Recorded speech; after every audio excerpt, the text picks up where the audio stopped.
చేసి పచ్చనా బందిట్లో కూర్చోబెట్టి పెద్దన్న గోవిందరాజు అంటున్నాడు, తల్లి పేరమ్మదేవి గారితో నా ఆరుగురన్నాదమ్ములకు ఎడ్ల వాహనాల మీద పెళ్లిళ్ళయ్యాయి.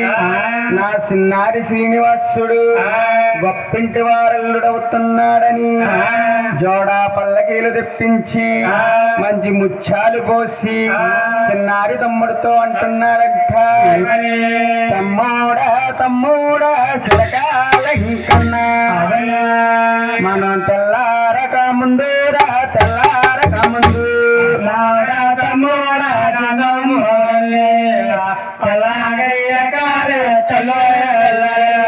తెల్లారక ముందు అలివేలు మంగాని మనం చూసి రావాలరా.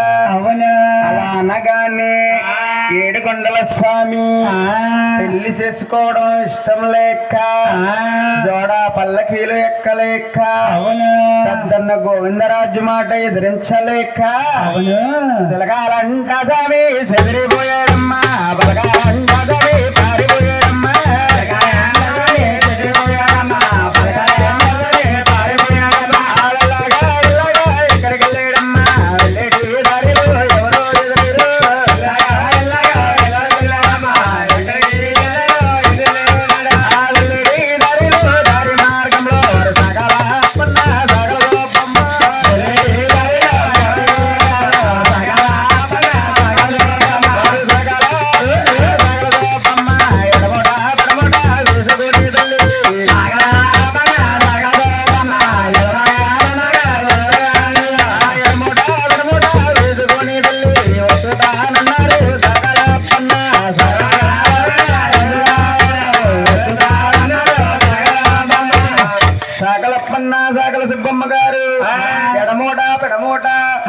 వేసుకుని దారి మార్గంలో నడిచొస్తుంటే ఏడుకొండల స్వామి, ఏమండి సాగలప్పన్న గారు సకల సుబ్బమ్మ గారు ఎందాక వెళ్తున్నారండి అని అనగానే సాగలప్పన్న సాగల సుబ్బమ్మ అంటున్నారు, ఏమండి వెంకన్న బాబు గారు పెళ్ళంట కదండి, మీ పెళ్లి పనులు చేయడానికి మీ తల్లి పేరమ్మదేవి పెద్దన్న గోవిందరాజు మమ్మల్ని పిలిచారండి, మీ పెళ్లి పనులు చేయడానికి వస్తున్నామండి. మీరు బాగానే చెప్పారు కాని తల్లి, పెళ్లి చేసుకోవడం నాకు ఇష్టం లేదమ్మా. నా పెద్దన్న గోవిందరాజు నా తల్లి పేరమ్మదేవి నా పెళ్లిళ్ళకి వస్తున్నానంటున్నారు కదా, మీకు పనులు చేయడానికి ఎంత ఇస్తానన్నారమ్మా? 10,000 ఇస్తానన్నారండి. 10,000 ఇస్తానన్నారమ్మా. నేను అంతకన్నా రెట్టింపిస్తాను. నా పెళ్లి చెడిపోయే మార్గం చెప్పండి అమ్మా. యావండి అక్కడ బాబు గారు చెప్పండి. ఈ కళ్యాణం చెడిపోయే మార్గం చెప్పడానికి మేము 100 గుమ్మాలెక్కి 100 గుమ్మాలు దిగుతాము. కళ్యాణం అయ్యే మార్గం చెప్తాం గాని చెడిపోయే మార్గం చెప్పలేమండి అని ఎప్పుడైతే సాకల వారు అన్నారో, బాబు సాకలప్పన్న సాకల సుబ్బమ్మ నా కళ్యాణానికి వస్తే నీకు 10,000 రూపాయలు ఇస్తానన్నారా, నేను దానికి రెట్టింపేసిస్తాను, పెళ్లి చెడిపోయే మార్గం చెప్పండి అన్నాడు భగవంతుడు. ఆ మాట ఆలకించి సాకల సుబ్బమ్మ గారమ్మ గొప్ప మీద ప్రాధాయపడి ఏడుకొండల స్వామికి పెళ్లి చెడిపోయే మార్గం చెప్తున్నారు. ఆ ఊరవతాలున్నది మా చెరువుగట్టో బాబు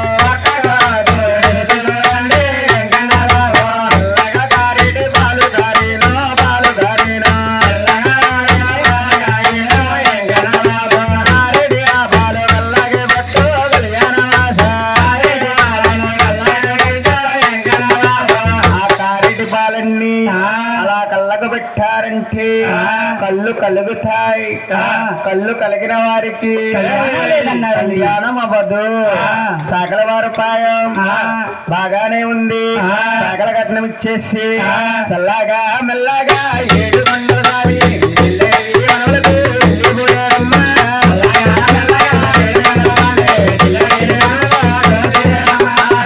ఈ వనముల్లో వనదేవేడమ్మా, ఒక్కొక్క వనదేవేడా.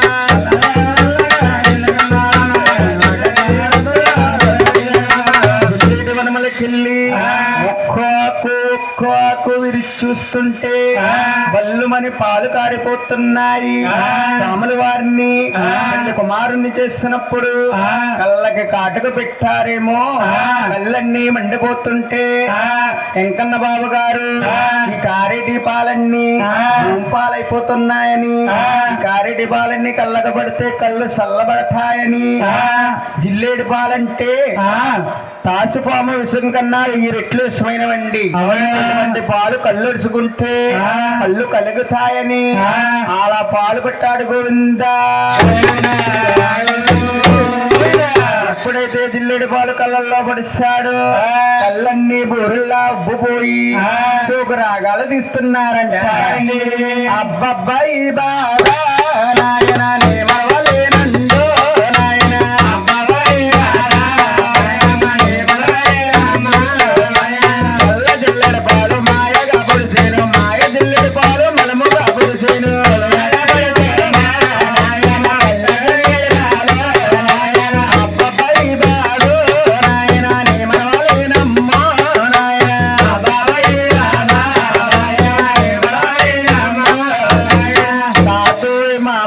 సూకరాగాలు తీస్తున్నారు బాబు గారు. ఈ మాట ఎవరు ఆలకించారు? తల్లి పేరమ్మ దేవి గారు ఆలకించి దాసి ఈ యొక్క సంగతి ఎవరాలకించారా? ఆకాశ మార్గం వస్తున్నా బ్రహ్మ దేవుని కుమారుడు నారద వరుసలాలకించాడు. మా చిన్నాడ శ్రీనివాసుడు కష్టకాలంలో ఉన్నాడా అని ఎప్పుడైతే నారదులు గారు ఆలకించారో, ఏ సంగతి ఎట్లా ఉండగా ఇంటి దగ్గర కన్నా తల్లి పేరుని దేవి గారు అమ్మా శుభగాతల్లారా, మా వేడకొండల స్వామికి పెళ్లి గడియల దగ్గరకు వస్తున్నాయమ్మా, నవదీండే తల్లి అలాగానే శుభగాతలు అంటున్నారంట. అమ్మా పేరమ్మదేవి ఈ వేడకొండల స్వామిని పెళ్ళ కుమారం చేసి బంగారు గుచ్చులో కూర్చోబెట్టి ఆ పళ్ళాలు ఏ పళ్ళాలు సర్దుతుంది మాయమైపోయాడమ్మా, కంటికి కనపడతలేదే తల్లి. అది ఎప్పుడైతే శుభగాతలు అన్నారో అన్నా కొడుకు కంటికి కనపడక అన్నా తల్లి గారి కంటి శ్లోకం పెట్టేస్తుంది. కొడుకు రామాయవతారా నీ కొడుక